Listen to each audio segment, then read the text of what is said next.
Hi, I'm Nicola. And I'm Jay Percy. And welcome to the Afro Animist Podcast. We are two animists and spiritual practitioners exploring the secular through the spiritual, discussing life experiences through a sacred lens. Each week we share our experiences and dive deep into everything in life, from philosophy, metaphysics, obeah, occultism, shamanism, culture, healing, nature, animism, the arts, pop culture, conspiracies, psychedelics and witchcraft. Nothing is off the table in these discussions, which aim to get to the heart of what it means to be spiritual and Afro-diasporic in an increasingly sterile and authoritarian world. We keep it real whilst exploring the biggest mysteries of our multiverse. Join us holding this space to laugh, cry, debate, build community and tear down oppressive structures. Welcome, beautiful beings of the multiverse to the Afro Animist Podcast. You are here with me today, Jay Percy. And me, Nicola Roth. And yeah, we've already started having jokes, boy. So I'm really excited about this episode. Yes, we have a very special episode today. Empowering women with Aisha Deeply Rooted. Aisha Amira, founder of Empowered Queens Circle. As a survivor of domestic abuse, Aisha wanted to turn her pain into passion and create a safe space to support women and for women to pour into themselves and help them to realize how empowered they are. Aisha held her first sister circle in her living room in 2010. Aisha was also a doula from 2014 to 2022. Her main focus was to support women during their postpartum period in the UK and also whilst living in Africa using traditional African knowledge. I just want to put a pause here today. We're going to be using African as a broad... We are very aware Africa is not a country, we're a continent. So don't come for us in the comments. We're saying Africa because we're not being specific about a place today, because we don't want to be specific about a place today. Right. Continue. Aisha loves her culture and considers herself to be a multicultural individual. She is fluent in a few languages and holds a BA degree in language studies with Spanish and an MA in international relations. Oh my God. Hey. Oh my God. Wow. Yeah. Your whole journey, honestly, we are so happy to have you today because you're very young and you've done all of that.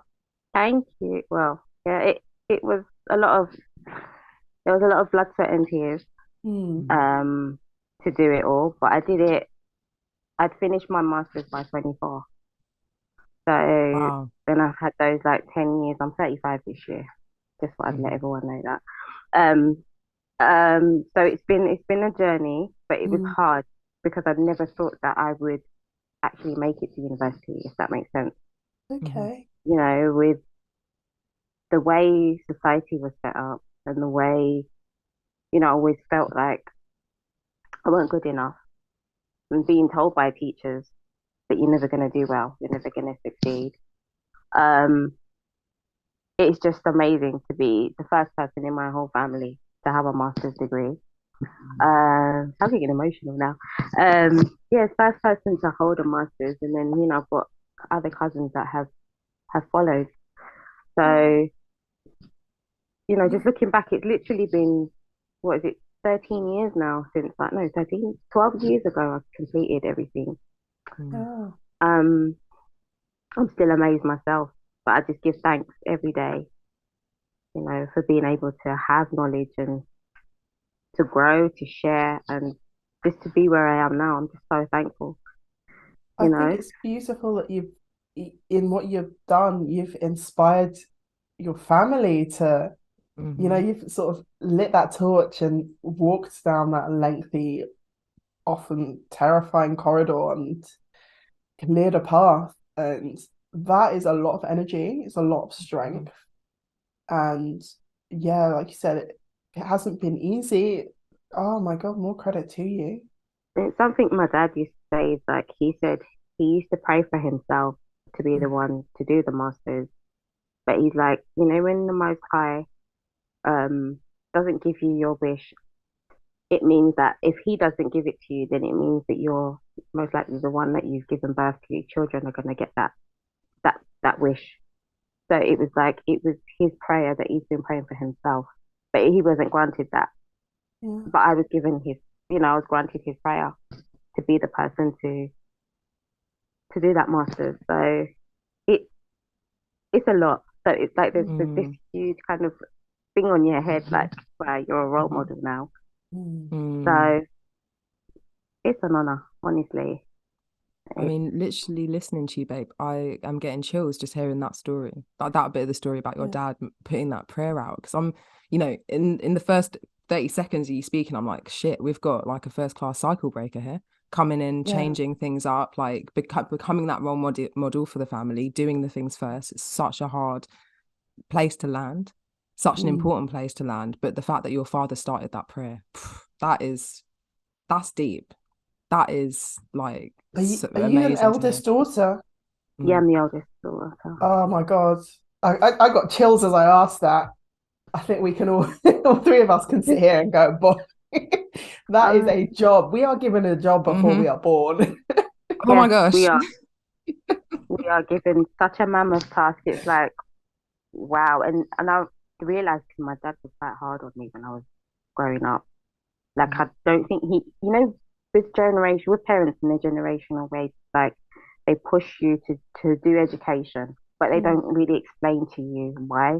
They don't explain Mm-hmm. to you, right, this is why I want you to do well. So when I was doing well at school, it was because I was frustrated because I needed that extra push, but they don't Mm. see it as that way. They see it as, you messing about and you're not um focusing, so you get into even more trouble. That's why I thought, like, you know what, I wasn't gonna make it. I wasn't gonna do it because it's just I couldn't find my feet. Mm. Um, Constantly kind of feeling yeah, like it's funny how my dad would pray and he was happy about it, but then it was like he was one of the people that was hardest on me the most. Um, but yeah, it's weird, isn't it? It's just strange. Mm. Mm-hmm. I'm just feeling how strange it is now, but yeah, I don't even know if what I said just made sense, but That's No, so right. it definitely has. I think that resonates so much. And perhaps you're listening and you're not the eldest daughter, you're not an eldest child. But honestly, you, you need to give grace to us because Mm-hmm. I think so much of that pressure of that first child, even if there is pressure on younger siblings as well, like the amount that gets put on the eldest child, the eldest daughter, especially, so disproportionate. It's like all of those fears, worries, hopes, yeah, dreams are Mm-hmm. placed on that position, and it can be so much. It it can be can so be overwhelming. because there was always this fear of, I felt like he was overprotective, like Mm. out of fear, like I might go off the rails. But in Mm. actual fact, I was actually a scaredy cat. I was actually scared to do anything that will put me in any form of harm and danger. Yeah. Mm-hmm. But I've got an older brother as well. So Yeah. I feel like, with how the way some that culturally it's run, it's like the eldest male gets all of the attention. So he's being set up to be the breadwinner. He's being set up Yeah. to be the example. And then me being the second child, me being the female, it's like, right, I've got this expectation that I'm a female, that this is probably what my path is supposed to look like. Is when I Mm. get married, I'm going to be submissive. I'm going to be this. I'm going to be like that. Mm-hmm. So you're being taught to kind of be obedient to a male. So you're not allowed to Okay. argue back. You're not allowed to do this. You're not like that kind of way. And I've got a younger sister who's just got away with everything. So she's Yeah. being the youngest. So it was hard being the middle child as well. Yeah. The people calling it middle child syndrome, people calling me all sorts of things.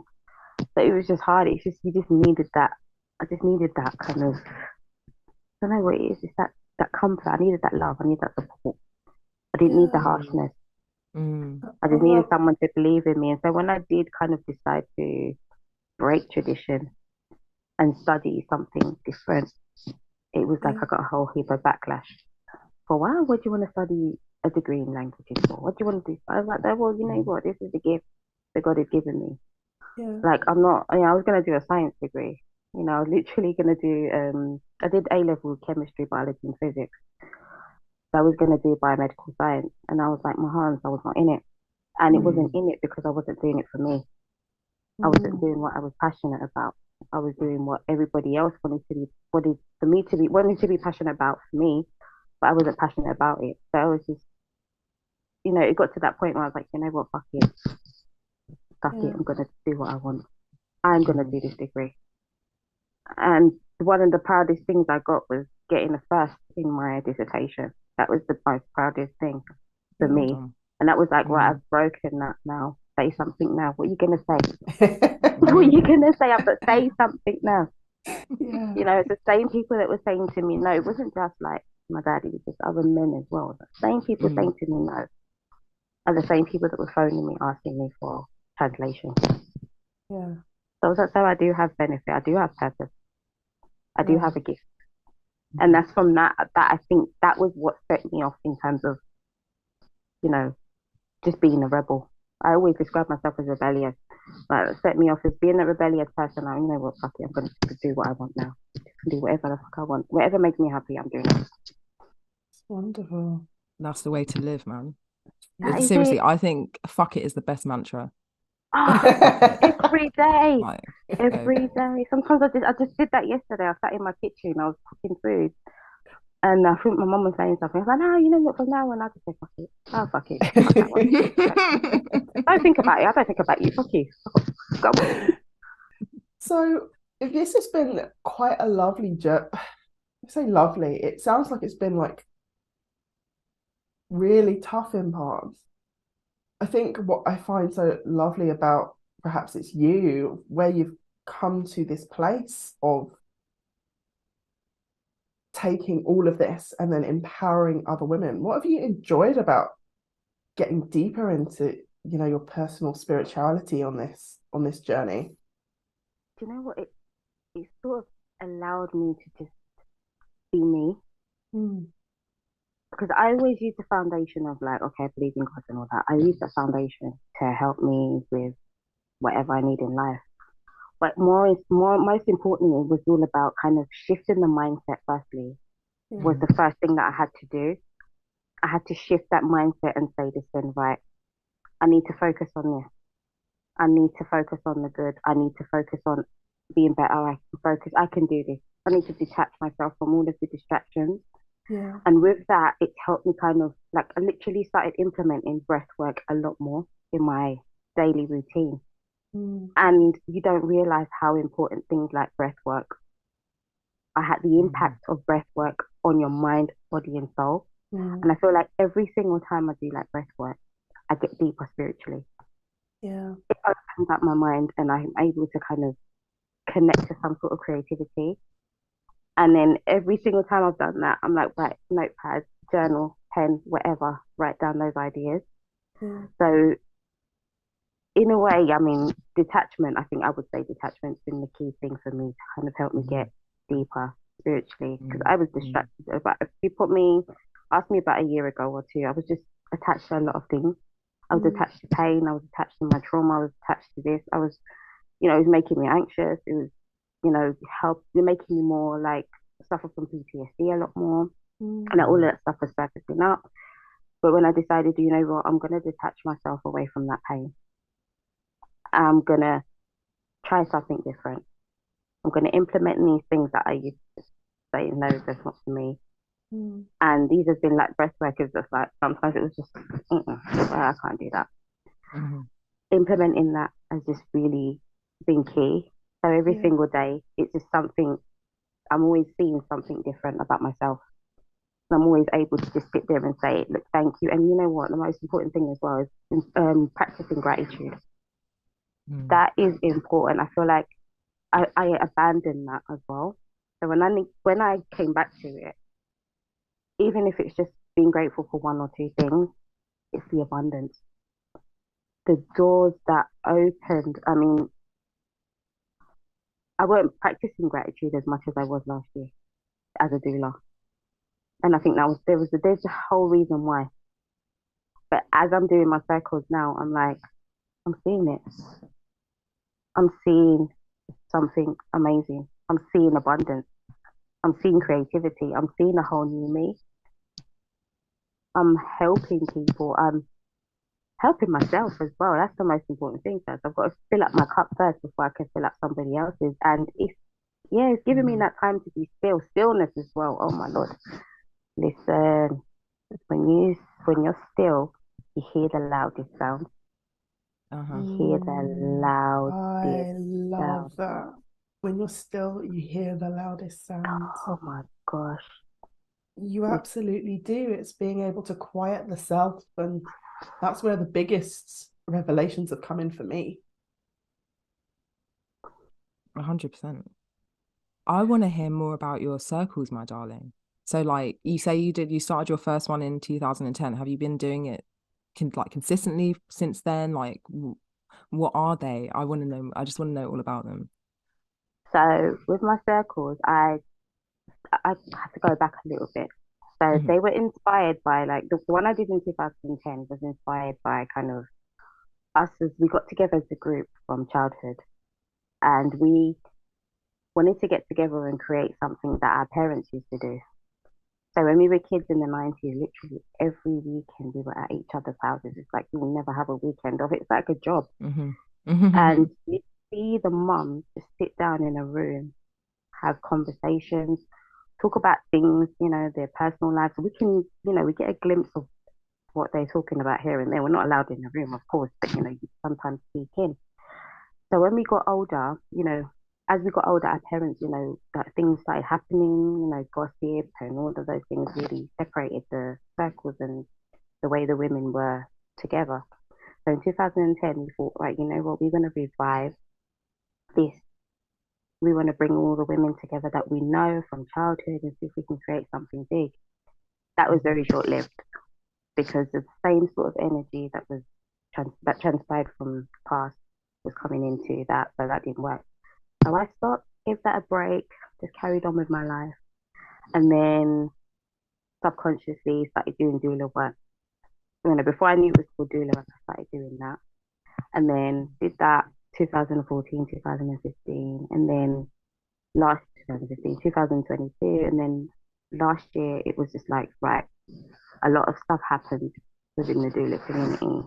It's not all fine and dandy as you see, but there is some bad Hmm. side to it. Hmm. And I was like, you know what? I don't like this energy. I don't like the negativity that's in this community. I don't like women fighting women. I don't like the Mm. gossiping. I don't like the bitching. I don't like this. We should not, in 2022, still be at this point. Some of us are mothers. Some of us are sisters. Some of us are daughters. Others. We should not, as grown ass women, be doing this. And I said, you know what? I need to step out of the box. Mm. And I think the doula work as well, it confined me, it put me in a box.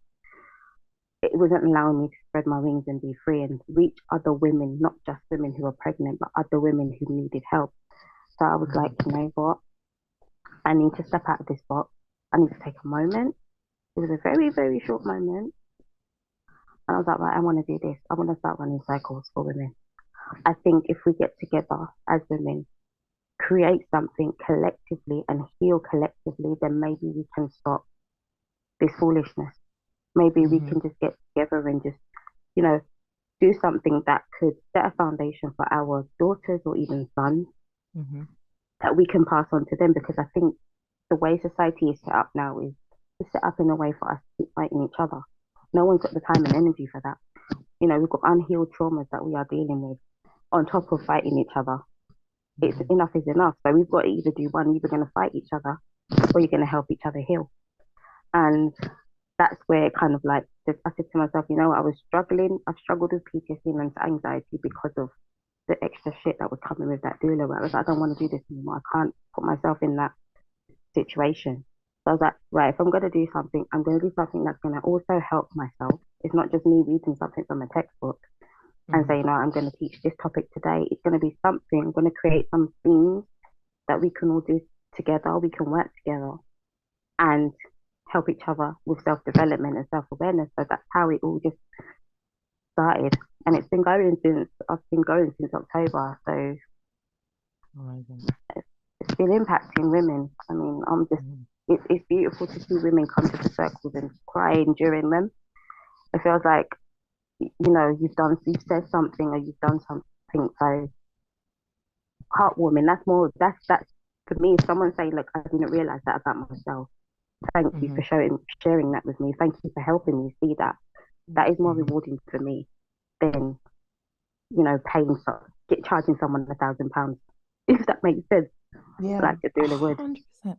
Yeah, I a hundred think percent. there's something so poignant about you essentially being a doula for specifically pregnant women to moving to almost like being a doula of that emotion, that experience Hmm. of for just Hmm. women in general. It's like you've taken your skills and transformed it into something that's just as nurturing for for a lot more of us.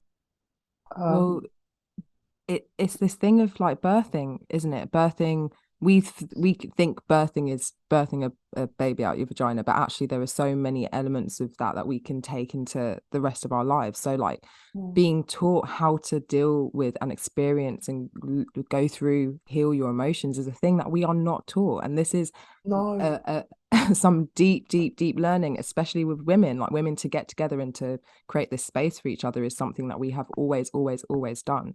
And like you creating that space, you having that place of safety, that place of gratitude where you can be vulnerable, but you're also going to be like, these are the great things. Like, mm, is I feel like one of the most important things that we can be doing to for each other right now.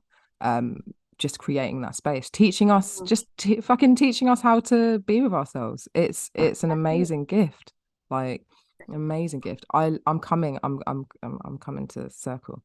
Like seriously, I cannot yes, wait. become, and you know what it is as well? Like, what really kind of hit me the hardest was that hurt people. That, see that saying, hurt It will hurt people. people. That hit me hard because I could potentially be one of those people that have gone through so much shit that could hurt other people. And I saw it happening. I saw it and I was like, listen, no way under my name, no way under my watch am I gonna ever, you know, disrespect another woman or hurt someone because I'm hurt. I have Mm-hmm. to do the work. And I had to do the work, like I had to do the work. I'm still doing the work. You're never gonna stop doing the work. I have to do the work. That was like, right, we have to help other people do the work. I mean, I can't tell you what to do. I can't tell you, promise you it's going to be miraculous that you're going to heal tomorrow, but it's just giving you those tools, well, why is that guidelines. so important to you? Why is it so important that you, because you could be very selfish and just say, right, I'm not going to hurt people. That's it. End of story. Why is helping women get to that point so important for you? Because I've seen the damages it does to people Mm, mentally. And where we're Mm-hmm. talking about mental health right now, where it's a massive issue, mm, I've been hurt by a hurt person. I've been hurt by a hurt. My husband was a hurtful person. He was hurt, mm, but he was hurting me because he was hurt. mm. Mm-hmm. And when you go to, when I went to an all girls school, you know, we were hurting each other because we were hurt. And it was like, it's a cycle that's been continuous throughout my life. I've seen so much of it. I've seen people that necessarily have no problem or issue with just take it out on you or post, Yeah. recently we posting indirects about you on Instagram for no reason whatsoever. So I was like, that is important for me because I'm a mother to a daughter. Mm, If I can't, you know, if I can't, if I hurt her, if I'm a hurt person, I'm hurting other people, I'm gonna hurt her. I'm gonna pass on all of that stuff to her. And she Mm-hmm. doesn't deserve it because she's got nothing to do with my pain. It's my problem. So it's like a lot of people have come as mothers and saying, what, I've neglected myself. I need support. I need help. I've got young children. I need to be able to sort myself out. Otherwise, my children are going to pick up. And I've seen other people's children picking up certain behaviors. And they say, like, at that very young age, your kid is still in that subconscious mind. But, the subconscious mind is what's working right now. So later on, when they're an adult, that subconscious mind is going to come to the surface and all that trauma is going to come up to them. and it's going to be trauma that has nothing to do with them. So it's Mm-hmm. so important for me. That's why it's so important that as a young mum now to a young person to tackle whatever it is, even within myself at a very early age before she can even before her subconscious mind stops developing and then she becomes conscious of things. But that Mm-hmm. was just like, no, I can't put her through the pain. I Can I can't put her through just it. thank you for being a mother? That I'm so sorry, I have no idea where this is going from. Thank you for being a mother who's decided to clean up her own act, her own hurt, before transferring that on. Mm-hmm. Because that is such a big thing. I don't think you understand. I mean, you do understand, but it is so huge that you've been able to stop and say, I can't pass this hurt on, because so many people don't do that. And Mm-hmm. then so many people are subject to the harm that causes. So you're an absolute angel. You're a living angel for picking up on that and not even just picking up on it, but actioning it. Thank you.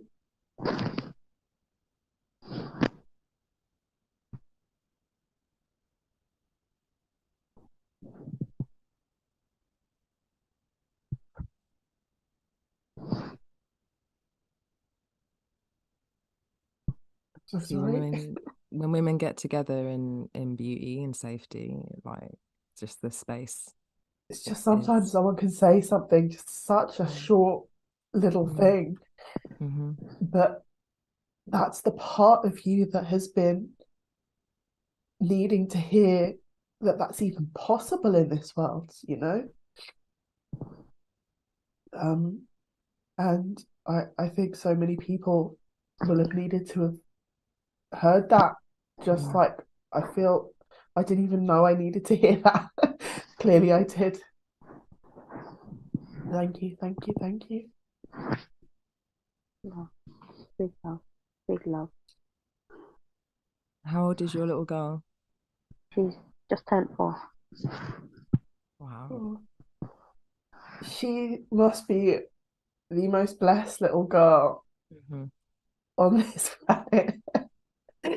Um, we often talk on this show a lot about introspection and how important introspection is. And this is why it's so important, because, whether you choose to have a child of your own or not, whether you choose to be child free, when you go out into the world, you're putting out behaviors onto other people that they can possibly introject. So in a way, you're like the parent of everyone, even if you're not a parent of a child. But if you are a parent of a child, then you definitely have to get this level of introspection going Mm-hmm. beforehand. Definitely. Um, Otherwise, we just create more and more, truly upset and hurt humans. And to some extent, the universe creates this kind of balance, right? But I think if more of us can find within our experience this not hurting people, then surely this human experience is just going to get better and better and better. And that's what we truly want, surely. Mm-hmm. Yeah, yeah, yeah. It really is up to us to break those intergenerational things. Like Mm-hmm. we are the generation that we've been blessed to be the generation to be breaking so many barriers and to really, we're lucky in this era now that we understand things like mental health. We Yeah, understand what they are. We understand the impact it can have. It's not Mm-hmm. necessarily something that our elders can understand because it's taboo to talk yeah, about. But we can understand it. So it's like things like for my daughter, I say to her like, okay, how are you feeling today? What's wrong? She's like, oh, I'm feeling nervous. I say to her, what's wrong? Why are you nervous? But if I had followed the kind of generational way, I'd be like, why are you being nervous for? Move from yourself. What do you know about nervous? you know. What do you know about mhm. X is such a common Yeah, formula sentence. What do you know about stress? You haven't seen stress. What do you know about nervous? You haven't seen nervous. exactly. So I'm like, no, we have to have. I just teach her that. Listen, girl, your voice is valid as well. Yeah. Your voice is valid. Wow. You are allowed to speak. You're allowed to say you feel this way. You're allowed to say, "Mommy, I don't like it when you do that." You're allowed to say that to me without me getting angry and saying, "Listen, I'm gonna just move yourself." All them Yeah. kind of things. I'm allowed to say, "Listen, okay, I'm sorry I did that to you. I'm sorry that Mm, I hurt your arm by accident. I'm sorry." Just little things like that. It makes her feel so Uh, valid. It makes her feel happy. It makes her feel uplifted. Like, yes, I'm a human being. I'm a being acknowledged. It's like just because she's a child, it doesn't mean that I have to brush her away. yeah. Because at the end of mm, the day, you're not. I'm not molding a human being. She's already her own self. So I'm just showing her the way, and I'm showing her what I would have loved for me as a child. mm. I would have loved that. Instead of being silent, or when you cry, you get beat even more. Like, let her cry. Mm. Let her cry. Let her say, "Listen, I'm feeling this way." Mm. It's That must be, I mean, you say that with such ease, but as a cycle breaker, there must be moments where you're like having to like center yourself because it could be so easy to fly into what you've been taught. 100%. Like there are times where you're like, "Oh no, I don't want to sound like that. I don't want to be. Oh no, no, this is what I heard when I was a kid, or this is what I experienced." No, no, no, no, no. Because with our cultures, obviously, the main thing is the beatings, isn't it? Mm. You get the belt, you get the slipper, you get the The switch, whatever, the the hands. object, anything. Yeah. But it's like I learned something like when I do feel like I feel like I need to lash out or like she's done Mm, something that's really irritating. I'm like, right, I'm gonna stop. I'm gonna count. Mm. I'm gonna count and I'm gonna just like talk to her about it and just have a conversation, even if she doesn't understand as much as like, whatever, terminologies and stuff. I just sit down mm, and speak to her about it. So sit on your lap, like mommy loves you. Afterwards, I give her a hug, like mommy loves you. I love you too, mommy, and that's it. Finished. It's done. And mm, I don't go on and on and on about things. Like when she's done something bad, I don't make her feel bad or even Mm. worse for doing something, which is what we used to do. Like which used to happen to us, or it happened to me. Like when you do mhm, something, mhm. it's like goes on and on and on. Like, when you gonna finish this now? Shush. Mm. And you end up kissing your teeth, and then that's a whole nother level. Oh yeah, you can't or slamming the door, kissing your teeth, or slamming your bedroom door, and then that creates a whole new fight. Oh my God. If you just slam So the door, and the next thing you know, I open the door now. You see something dangling down. You're about to get it. slamming doors in my house. Oh God. Oh my Oh, God. child. Don't give me my flashbacks. Like seriously, you can't No, even. honestly, we're giggling about this, but I think it's a laugh or you'll cry matter because some of these 100%. things have really messed up our community. And Mm, I think there are so many things that we'll like point to that are messing up our community rather than going back to the crux of it, which is this like parenting with violence, essentially parenting with, let's be really specific here, slave breaking techniques, because those weren't mm, ours. There was this community idea of sitting down and correcting the behavior of that person within the community without just like beating them till they comply. That's a mm, slave breaking technique. mhm, Mhm. mhm, And now so many of us are having to recover from that. And it's not mm, even just recovering it from our parents to us. It's from their parents to them and from their parents to them. So then you've got this whole chain that's just been,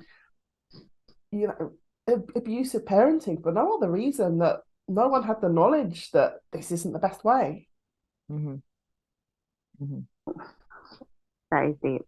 It is because I did sit down and think about that. I was like, yeah, it's not us.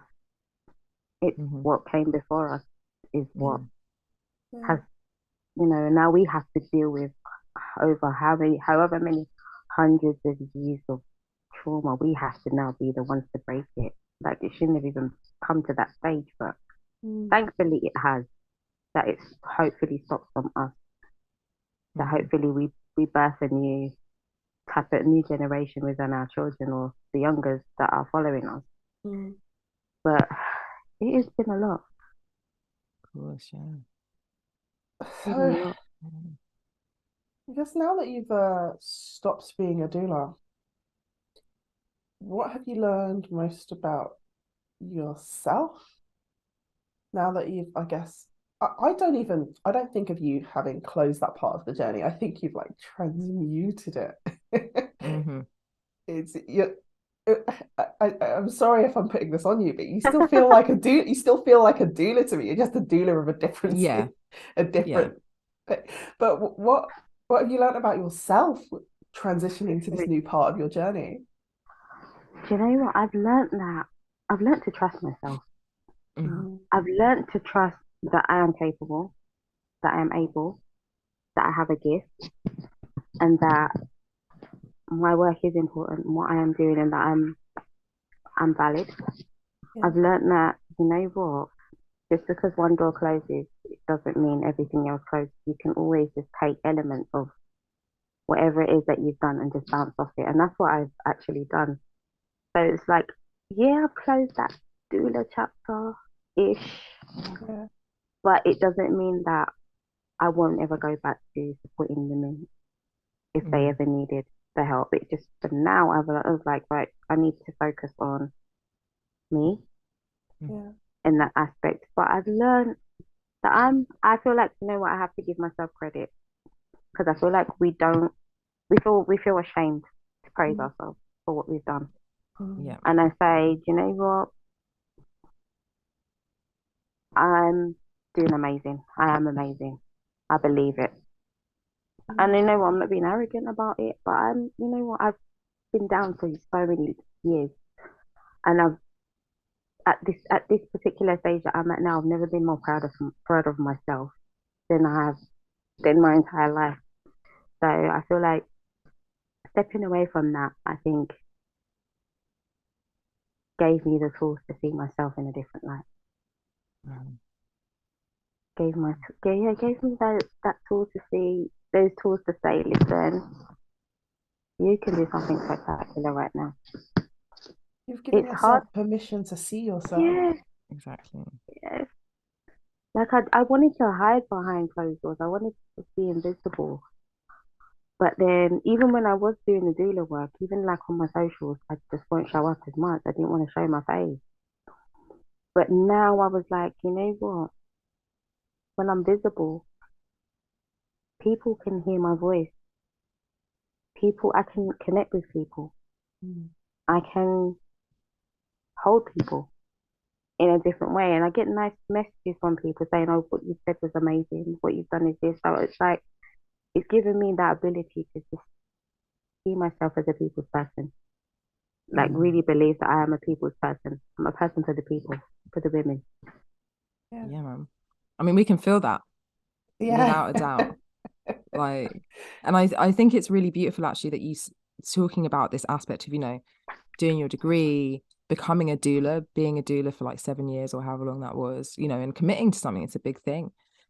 But realizing actually that you didn't want to limit yourself and realizing that all of the work that you've done up until this point in your life, all of those skills are transferable. You've learned how to be an amazing human in so many different ways. And just for like our listeners out there, I feel like sometimes with this kind of work, we get very attached to being like, okay, I've become a doula, or I've become a this, or I've become a that, and this is what I I'm do. this thing, and this I'm is this now my thing. box.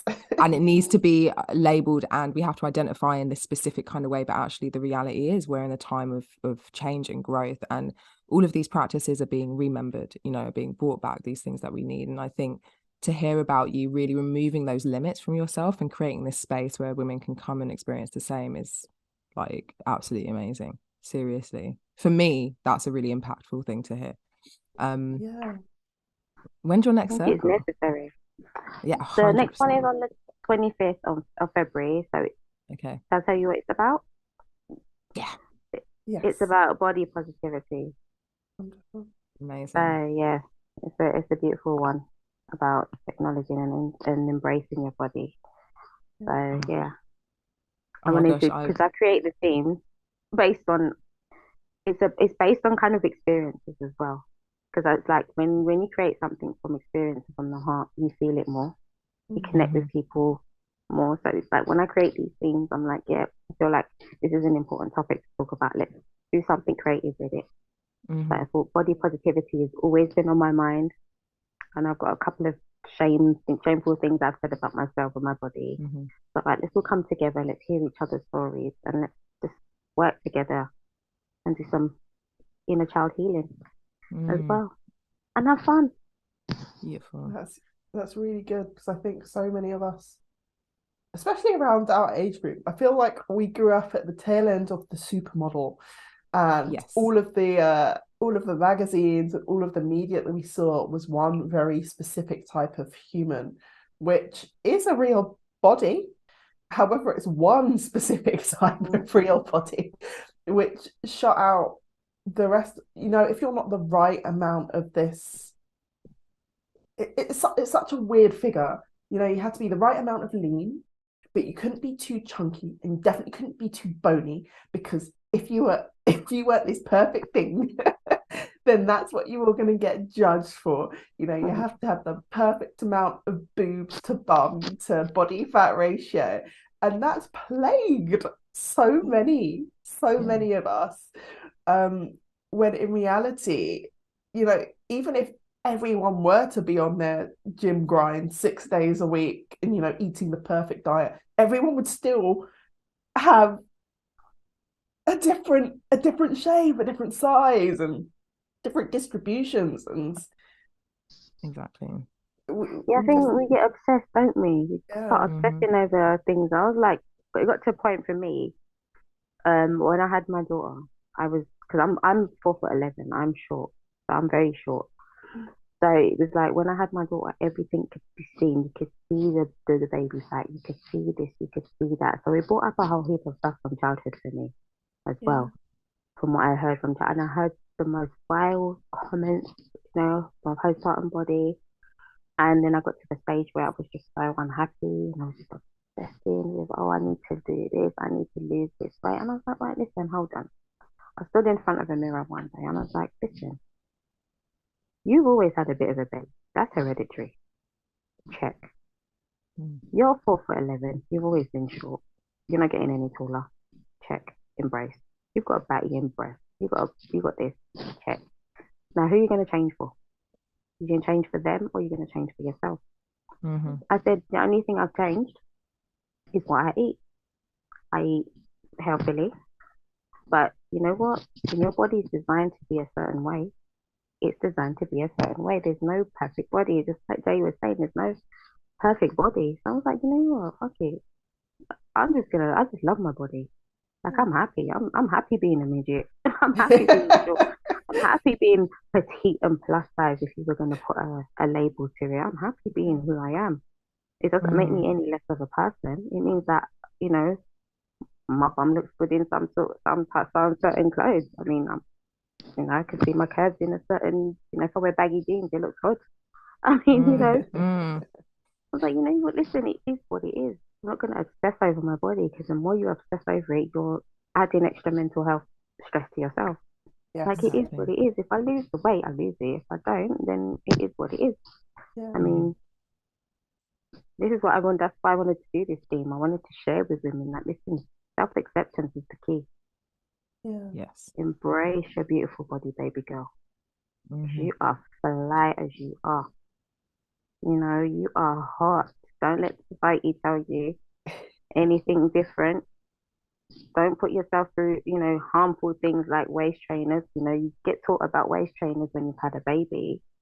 Oh Mm. yeah, just you need to suck the belly fat in, use a waist trainer. That's the most dangerous thing that you could use.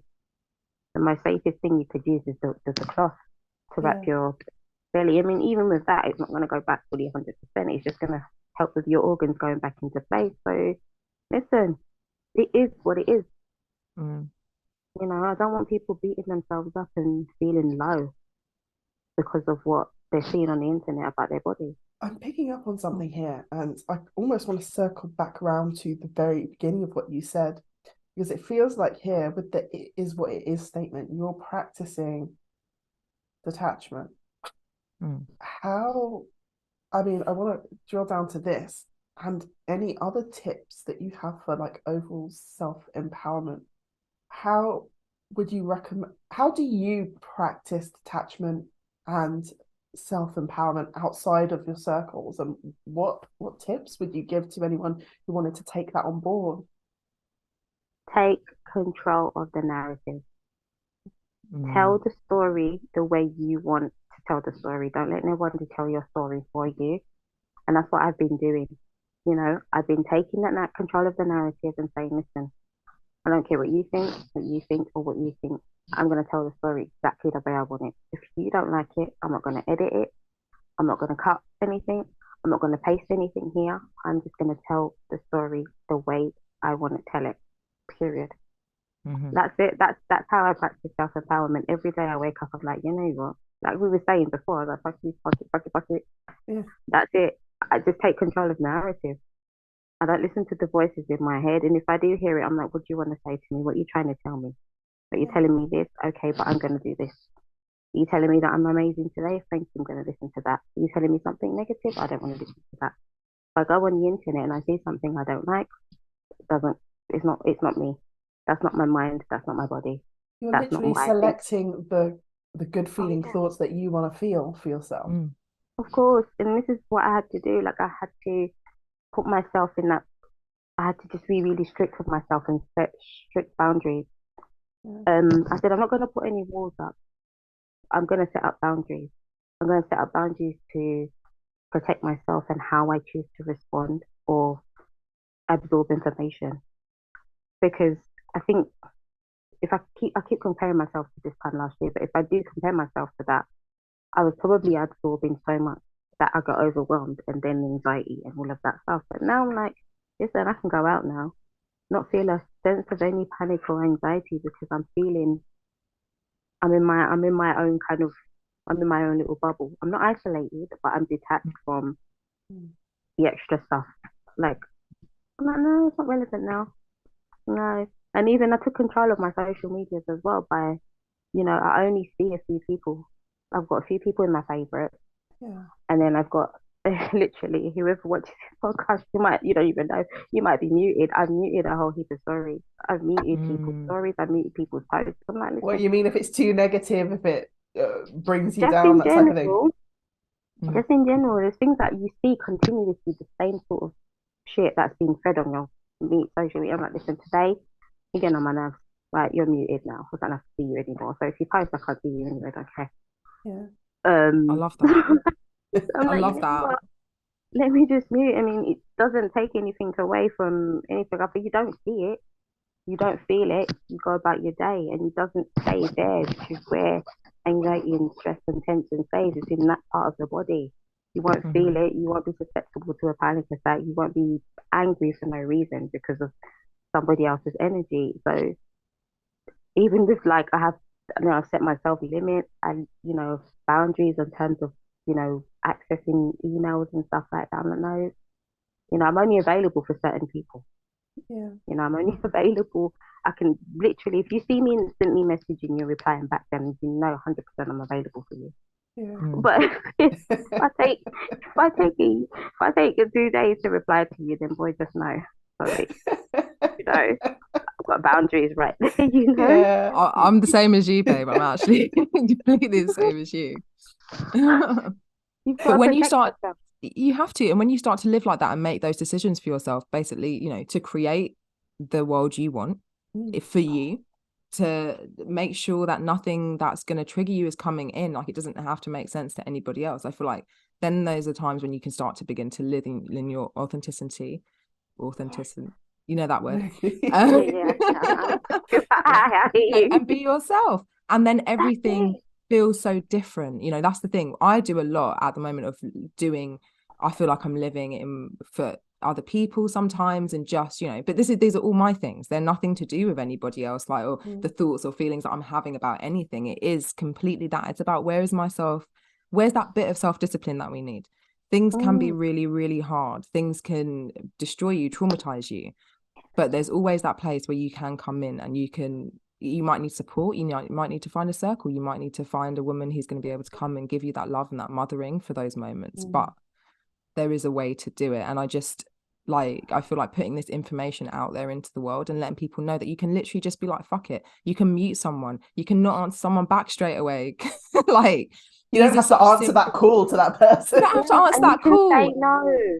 Say You can say no. no. Like people say to me, no, but it's hard. I'm like, listen, if it's not serving you, you need to just say no. Like you're gonna Mhm. offend people. People are gonna get hurt. That's life. Yeah. But really and truly, one that truly understands you and understands the circumstance, you'll be all right. Okay, fine. You might need some space today. And I feel like we don't do that enough. We don't, Mm. give people the benefit of the doubt. We're so quick to just kind of, oh, she's angry with me. I'm going to block her now. We're so quick to do that without realizing someone might be going through something so deep that is just not available for you that day, and they just have to say no. So that's Yeah. another, thing I say to people. And another thing, like Mhm. with self-empowerment, I say, I've been sharing this a lot with people. I've been saying, like, listen, every Thursday is mental health day for me. So, which means I don't do anything that day, apart from if I have to pick up my child from nursery, I just do that and I do the cooking the day before. Then on that Thursday, I've literally got it in my diary every Thursday. I read a book, put my phone away, I put it in the drawer. Once I've picked her up and she's at home, it's in the drawer. I don't look at my phone until maybe later on in the evening. Read a book, put a candle, do some breath work, and just relax. Like I don't answer any emails, don't answer anything. Just that every Thursday. And then on Sundays I do self care Sunday. So Yeah. Mm. I do like a couple of stretches, yoga here and there, nice cup of tea, light a candle, facial. Every Sunday is a facial day. I like it's a Mm. facial. No, if I'm watching TV, I'm watching the football, and that's only when Arsenal's playing. That's when I'm watching the TV. But apart from that, it's just me, my journal, my thoughts. That's it. Just taking time out for yourself is what I really, really emphasize, even if it's just like Mm. for 30 minutes a day, or Mm. even just taking that, just put everything away, turn all your technology off, and just sit with yourself. You will see so many benefits if you continue practicing that stuff on a regular basis. You'll see the benefits of just enjoying your own company. Mhm. You know, that's what I've learned to do. I've enjoyed like I used to sit there with so many distractions, but I'm like, you know what? My brain goes overloaded. My brain literally was frying. It was just overloaded. I was just constantly stressed out because I wasn't taking that time out. Mm. So Mhm. I was like, you need to put yourself first now. Go buy yourself Yes. flowers if you want. Order that Yes. takeaway if you want it. Listen, order that delivery. If you want that t-shirt, order it. Even if if you feel like you're gonna be broke at the end of the month, listen, you're abundant girl. Buy that t-shirt. No, but You please, know, you're saying this right. But like, I don't have any more space in my wardrobe and I haven't worn those clothes. I So you're feel like giving me you've this just given me advice. permission. I just want to go and shop I'm now. I'm waiting for I'm waiting to get Jay's hoodie Thanks. dress. Oh, my hoodie. Yes. We're all waiting. We're all Okay, waiting. don't That's all put I'm me saying. up. That's the next thing.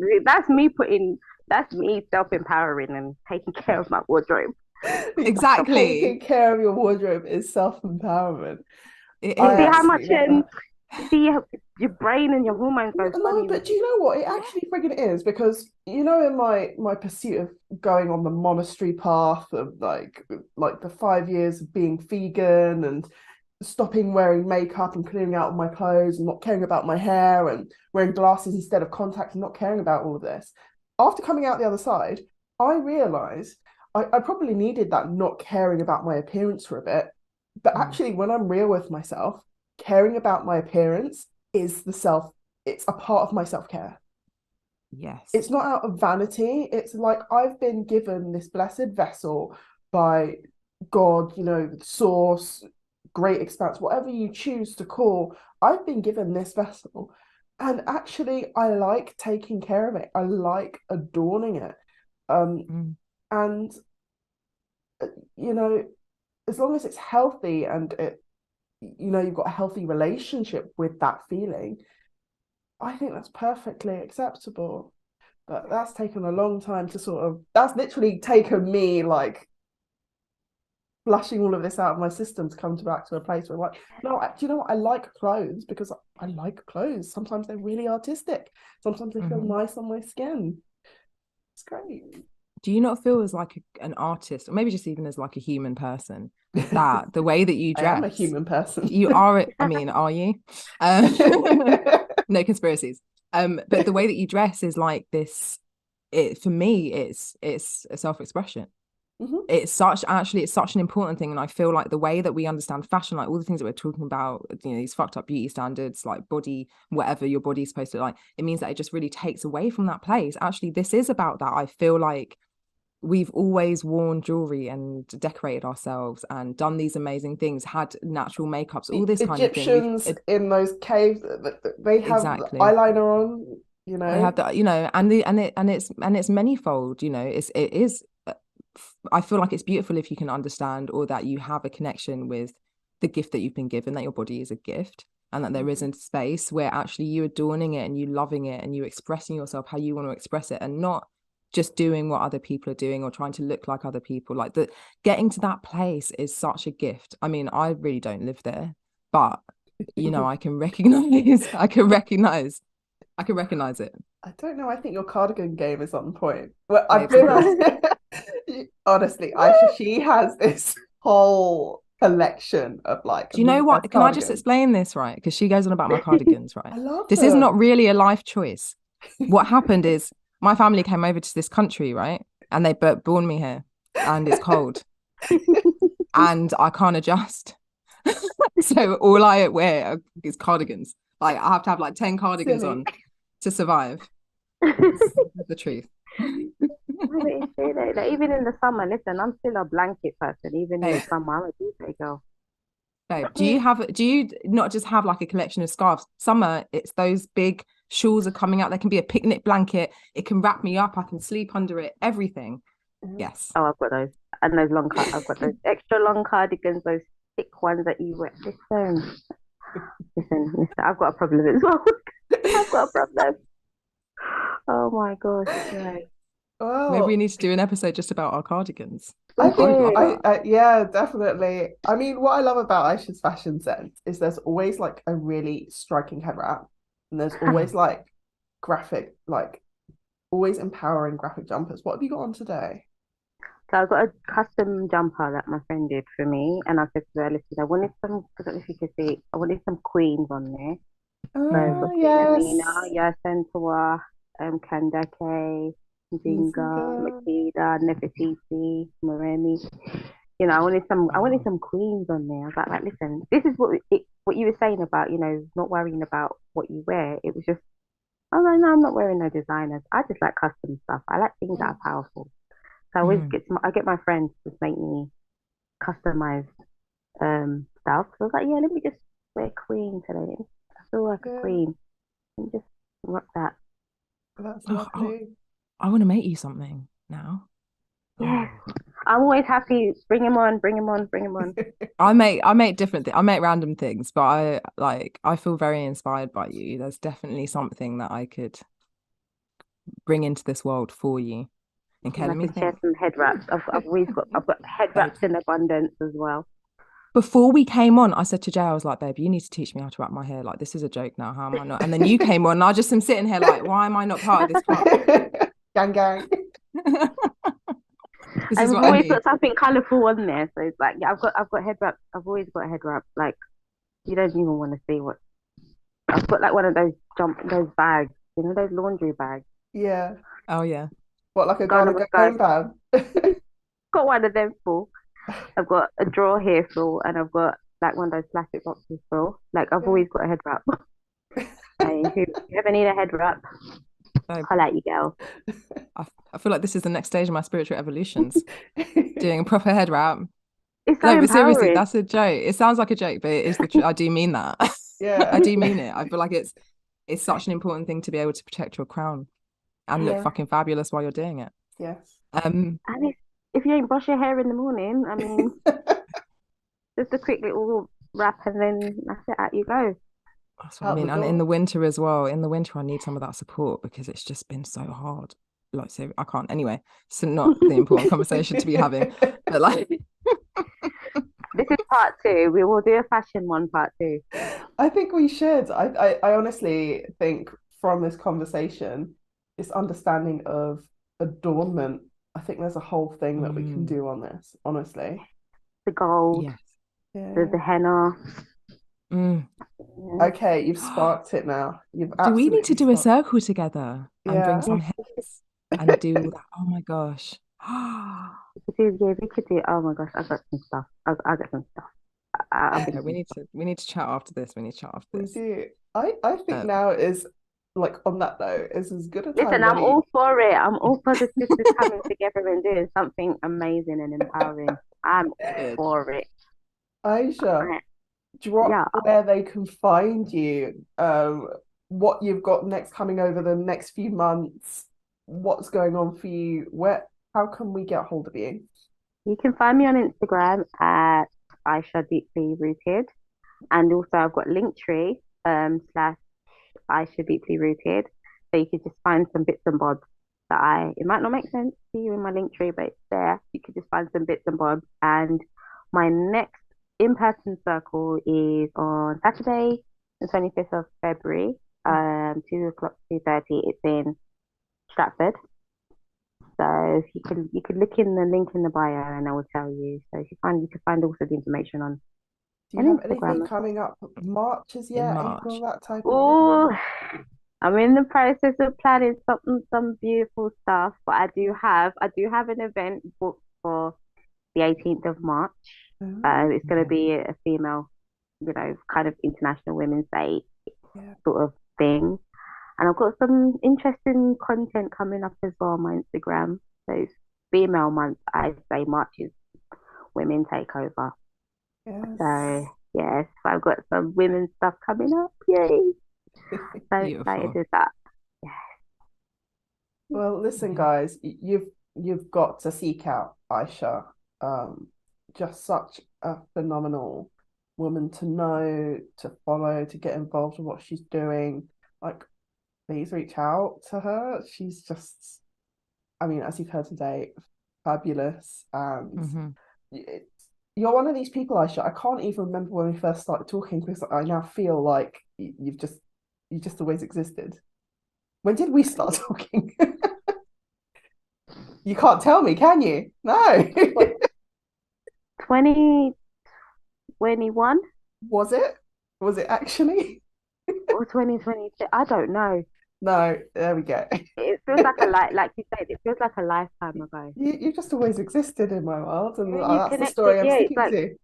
Yeah. you just merged with someone. Sorry, I'm just so crazy. You just merged with Soulmates, babe. someone. Soulmates. This is it. I go on your hunt to find your soulmate peers, Yeah. like these people who are going to make you feel like this. Because every time she talks about you, Aisha, like I feel like I know you. And I'm sitting here like I've never met this woman before.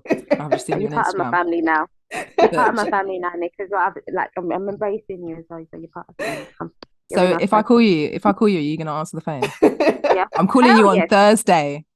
No. 100. Listen, anything for you, I will answer.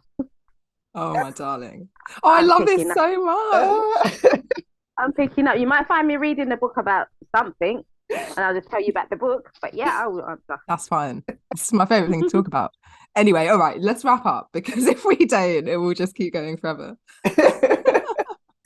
I guess now is as good a time as any, if not unfortunately, to bring this episode to a close.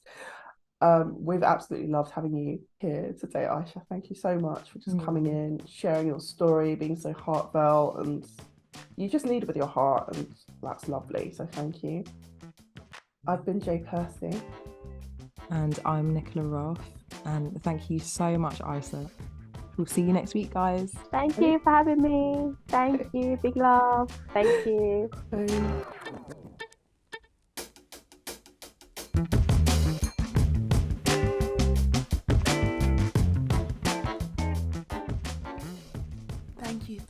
Thank you, beautiful being of the multiverse, for joining us on the Afro Animist podcast. If you want to get stuck into the conversation or have a question about anything we speak about here, join our mailing list and find us on our socials. On TikTok and Instagram, find us at the Afro Animist Podcast. On Twitter, you can find us at Afro Animist. If you're listening to us on Spotify or Apple Music, you can also find this talk on YouTube. Just search for us and we will pop up as if by magic. If you're loving what we're talking about here, share, like, and subscribe. And remember to leave us a thumbs up or 5-star rating on your favourite platform.